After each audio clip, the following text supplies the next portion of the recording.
Oh, it's already started. Okay. Thank you. Thank you, Lori. Thank you, Lori. So we have been talking about the five remembrances, and this month we're talking about impermanence, really. And so I knew I was going to speak today, and usually the process is I'll think about the topic for a week before and maybe hear what my dear friends here at the Daily Sit have shared. And I'm going to repost Susan's talks from Friday. Let me see if it goes in the chat. Susan's talk on Friday. I shared the link there on the comments. If anyone didn't watch it, I just highly recommend it. It just rang so true in my heart. And I am going to share some reflections, some afterthoughts that I have after listening to her. But this morning I thought, let me just ask Google about the five remembrances.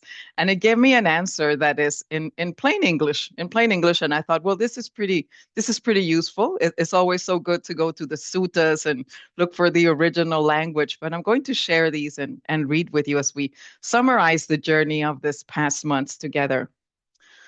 Um, so what are the five remembrances?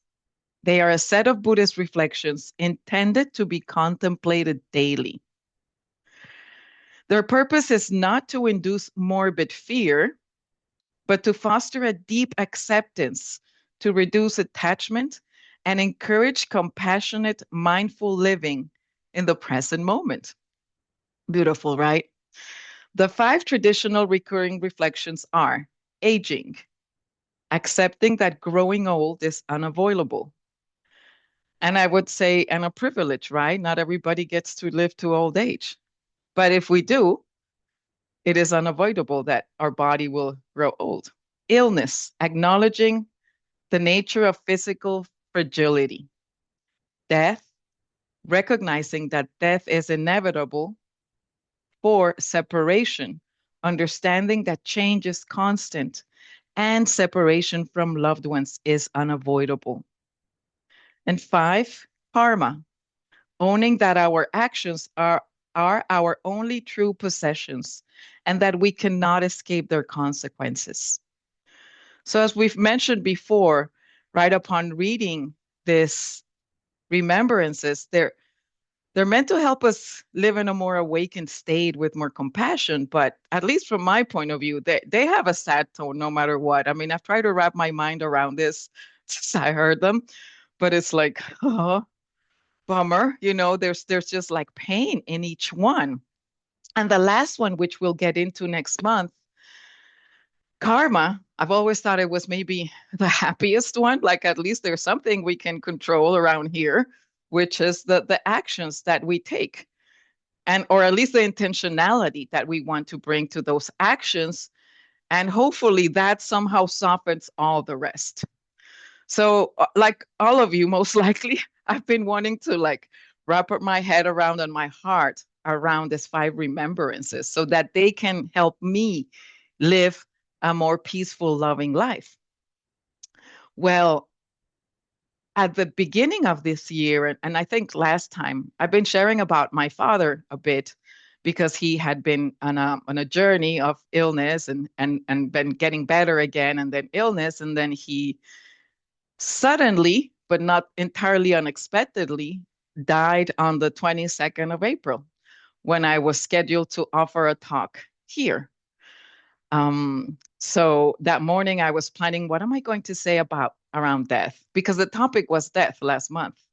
And I thought, I know people who have passed away that have been relatively close to me, but never apparent, never apparent. And I knew this was coming, right? I knew this was coming. And it happened that day that I had to offer a talk. So instead, I left Lori here alone and just sent a text to the friends and said, I'm sorry, my dad just died. I need to go to Miami. And I felt the rawness, right, for the first time of an intense, close death. And my rational mind was telling me he lived a long life. He was 85. And for 83 years, he had pretty much a good health, right? Really good health. So I saw this coming. But it's such a raw experience, just the death of a loved one, that it moves into this fourth topic for me, separation. We will be separated from everything and everyone. That we love, but I also like to think that we don't love, because there's always a silver lining in everything, right? If anything is uncomfortable, if somebody's driving you crazy, if a situation is just too annoying, there is some sort of peace in thinking this will not last forever, right? This will not last forever. But it is painful when things and people that we love, that we appreciate, that bring us joy disappear. And this is what it felt like. I arrived to Miami, thankfully the same day. Of course, I saw my mom was just in this state of like just very weird. I had never, of course, seen her in that state of shock. He was feeling better, and then he just didn't wake up the next day. So it was just a lot to hold. It was just like a lot to hold that day, and everything changed. Like the structure of my family is forever changed, right? My siblings came, and there was this awareness of like of death, and so raw. Now, I had a mix of feelings, and maybe I'm getting ahead to the fifth topic around karma, because while my heart was sad that I was not going to be able to see my father ever again in his physical form, I was also grateful that he was able to leave before things got really hard for him. So his some of his organs had started to fail, but his mind was sharp. He was eating less, and then he just didn't wake up one day. And I thought, well, that's a beautiful death. I mean, that is. I saw my mother-in-law be 10 years with Alzheimer, not being able to recognize anybody. It was so hard. So I felt gratitude that my dad left the way he did. And I was sad, but there was also a peace of mind in my heart. And all I could think is, thank God I spent the last year with him. I spent a lot of time with him. I spent half the time in Miami. I took him to the main surgeries. I was able to care for him, to bathe him, to just really be there with my presence. Because my dear mother, she just can't deal with hospitals or blood or germs. It's just like too stressful for her. So I was there, and I just felt so good that I was able to be there as much as I did that whole year with my dad and at the beginning of this year. And I understood this thing about karma, right? Like I finally did it. It stopped being theoretic for me. It was like my father passed away.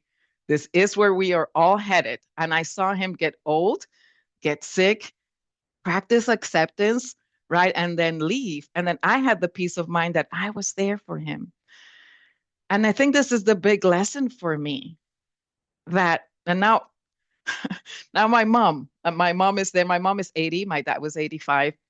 Inevitably, and those of you that have lost your parents know this, you lose one and there's like, oh shoot, then there's the other one. There's one left, but they too will go.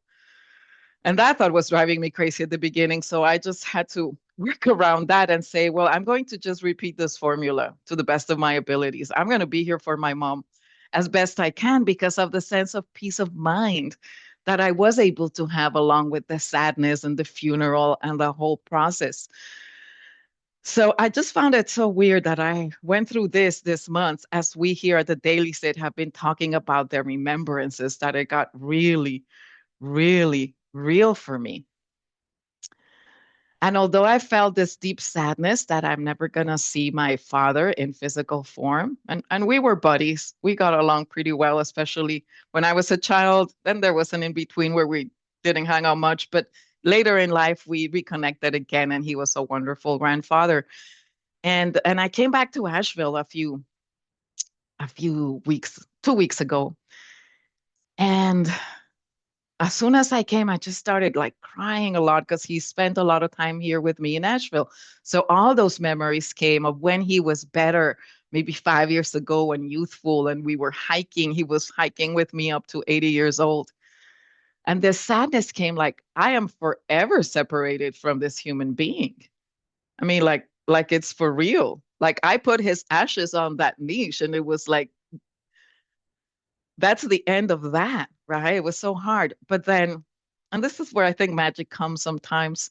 As I was out, there were a bunch of crows that started coming, and I feed the crows, and this was a favorite activity with my dad. And in my heart, I could just hear his voice like, yeah, feed the crows and go out on walk. And I'm like, I am separated from him physically, but I will always, as long as I have awareness, right? I can still be connected with him via those things that we shared and the essence that we both shared. And that is so beautiful because I always thought that was just a nice thing people said, like they'll always live in your heart or somehow they will live. And it is true. So I'm happy to share this with you all. And I would invite you to see in your life, right? We all have had people that have gone.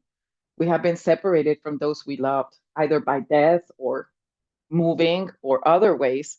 But if it was a positive connection, how can you still have a connection to the things that brought joy to you and that person? And in that field of remembering and connecting to the present moment, we can feel that warmth because, yes, we're separated physically, but we're not fully separated until we're gone, right? Now, the moment we're gone, who knows what will happen, right? My father left me on a cliffhanger because he was a very spiritual man. He was Catholic and a devout Catholic who had a lot of faith about what was to come next. But the two times he was in the hospital with me, he was pretty delicate and he had some experiences of like maybe leaving his body. And he experienced that this was very peaceful and beautiful, right? So then he left that night, and I'm not sure what his final experience was. But with his leaving, my awareness that I will be separated from everything is even stronger. And when I listened to Susan's talk, which I highly recommend, her main message was like, just be grateful. Just as we practice having to let go, whether we're ready or not, right? Can we experience gratitude for what is right now, right? For this Sangha that we have right now. We have the daily sit here. We've had it for 6 years now. Hopefully, it'll last a really long time. But the mandala of who's coming here to offer talks will change, right? So the change is constant. We don't know how long this will last. I don't know how long I'll be able to share with you guys. But right now, we are here, right? And so there's moments that we are able to live. The invitation is to savor them.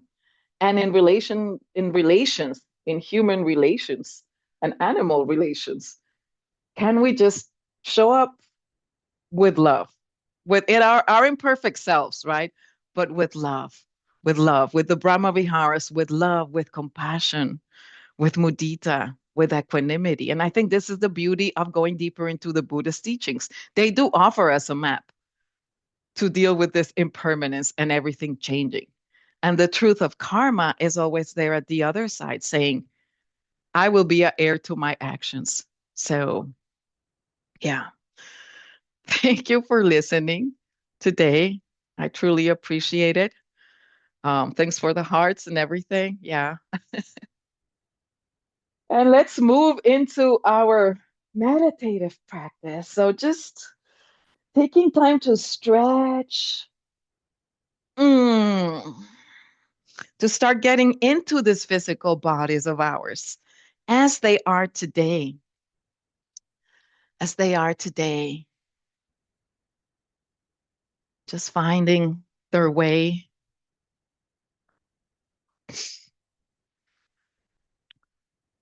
stretching your back, opening up your shoulders. Anything that feels tense or clenched, just softening it as much as possible. Then finding a comfortable position for yourself, making sure you have any prompts that may be helpful for you today.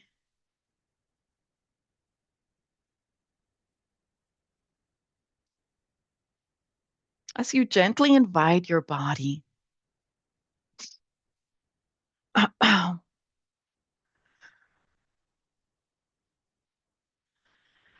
to enter a comfortable, stable posture, and becoming aware of your body,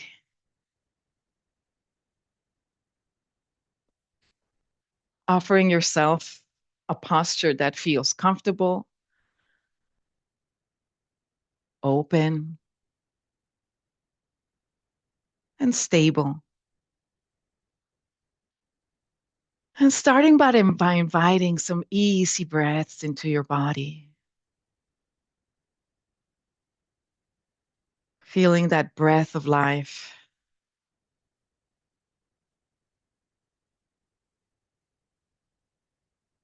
feeling your chest, your lungs expand and contract,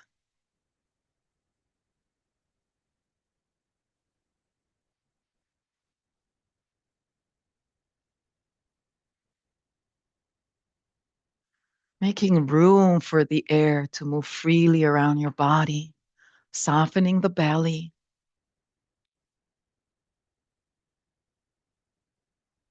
softening the jaw,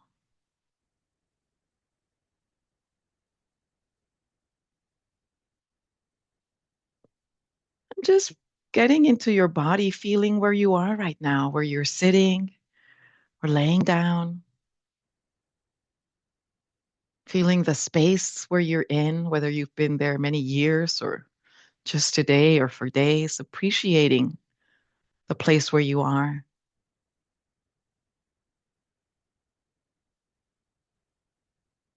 appreciating whatever's around you and whoever is around you, pets, beings, the Sangha online,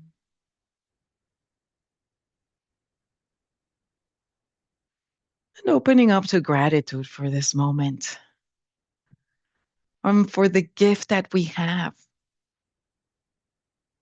being able to gather here freely, to practice mindfulness, to be as a Sangha together and a little bit more alone now as we go into our practice together alone.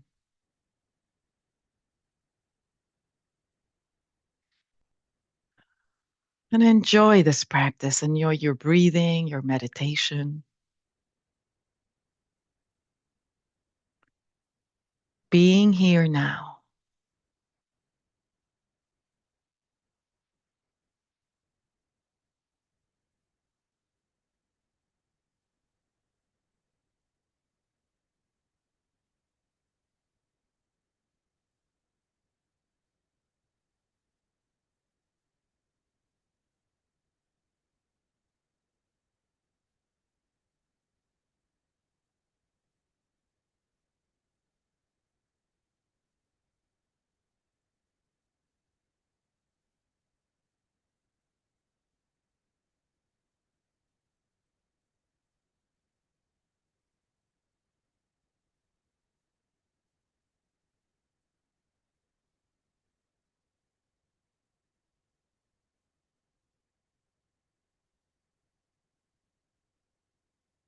And allowing the breath to help you feel your body more deeply, to feel the body breathing as the belly expands and contracts, as your nostrils feel the cool air coming in and the warmer coming out, and going deeper into your body, feeling any pulsations, sensations, your bones, your muscles, feeling your body breathing here and now.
And if the mind wanders, as it may sometimes, just gently bringing it back to rest on the breath, on riding the breath, like Bill says, riding the breath and soothing the nervous system.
And in this last few minutes of our time together, be opening up to gratitude for all that is present in your life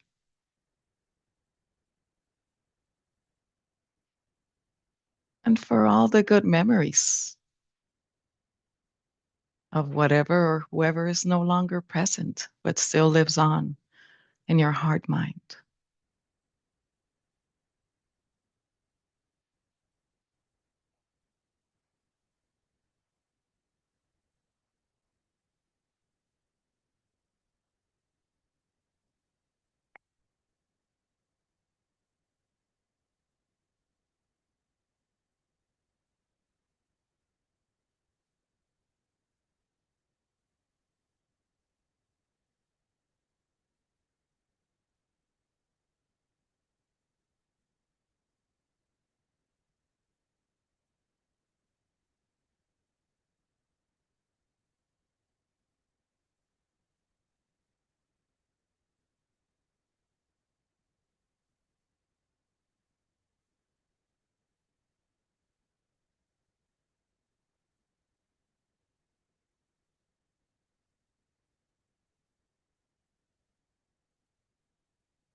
And in this last minute, simply returning to the physicality of your body, to feeling your legs, your arms, your whole body breathing, connecting to your senses.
Thank you. Thank you all for your practice.